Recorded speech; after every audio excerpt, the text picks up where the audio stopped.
Hi everyone, welcome back to Chandrasekhar Research Academy of Business Studies, your one-stop destination for all things MBA.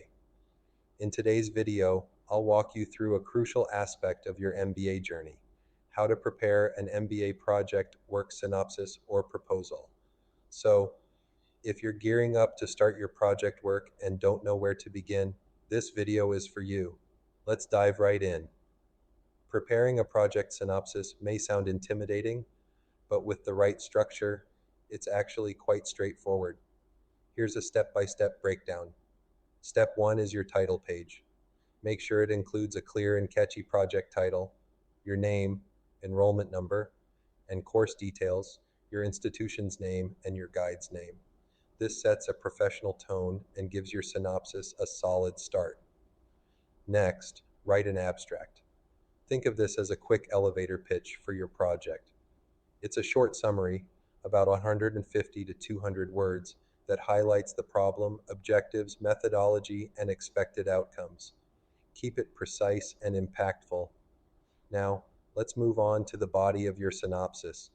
In the introduction, provide background information and explain why this study is significant. Clearly state your objectives. These should be specific, measurable, and actionable, like analyzing a trend or solving a business problem. Finally, add a literature review. Summarize key studies related to your topic and highlight the gaps your project will address. The problem statement is the heart of your synopsis. This is where you define the specific problem your project will tackle. Be clear about its relevance and why it needs to be solved. Next, let's talk about the technical parts. Methodology. Describe your research design, data collection methods, and analytical tools. Scope. Define the boundaries of your project, what you'll cover and what you won't. Expected outcomes. Explain the results you anticipate and how they'll benefit stakeholders. Before wrapping up, mention any limitations of your study, like time constraints or data access challenges. Then include a timeline showing key milestones. This adds professionalism and helps you stay on track.